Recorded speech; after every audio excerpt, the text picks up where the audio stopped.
ఇక్కడ చూడండి, ఈ ఫస్ట్ 2 టర్మ్స్ చెప్పిన ఇంతవరకు. ఇప్పుడు చూడండి, ఈ థర్డ్ టర్మ్, ఫోర్త్ టర్మ్ అంటే ఇంకా టర్మ్స్ వస్తాయి, అన్నీ అవసరం లే మనకు.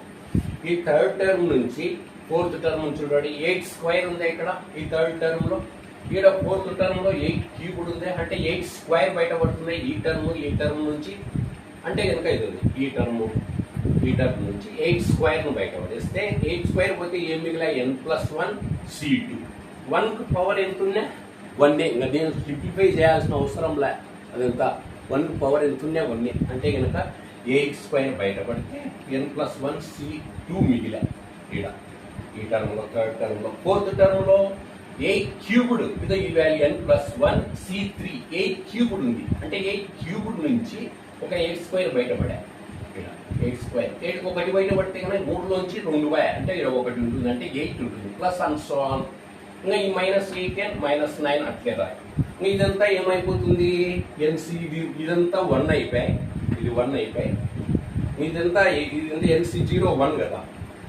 ఏమన్నా లోయర్ నెంబర్ 0 అయినప్పుడు అప్పర్ నెంబర్ ఏముంటుందే మనకు 1 అయిపోతుంది. లోయర్ నెంబర్ 0 కనపడిందంటే అప్పర్ నెంబర్ ఏమన్నా ఉండదు, దాని వాల్యూ 1. ఇది 1 చెప్పిన ఇది. ఇంకా ఇప్పుడు 1 × 1 × 1 1 అయిపోతుంది. ఈ n+1 × n 8n అవుతుంది, ప్లస్ 8. ఇది 8 స్క్వేర్ 64 అవుతుంది, 8 × 8. ఇది అట్లే వస్తుంది, -8n -9. ఇది n+1 C1 అంటే గనక అప్పర్ లోయర్ నెంబర్ 1 కనపడిందంటే అప్పర్ నెంబర్ ఏముందో అదే వస్తుంది. అంటే కదా ఇది సెకండ్ టర్మ్ n+1. ఇది 1 పవర్ ఎంత ఉండే 1. ఇక్కడ 8⁴1 అంటే 8 ఒకసారి. ఇది 1 అయిపోయాయి, NC0 1 అంటే n+1. ఏమన్నా ఉండండి, లోయర్ నెంబర్ 0 ఉంది కాబట్టి అప్పర్ నెంబర్ ఏమున్నా కూడా దాని వాల్యూ 1. ఇది 1 పవర్ ఎంత ఉన్నా 1.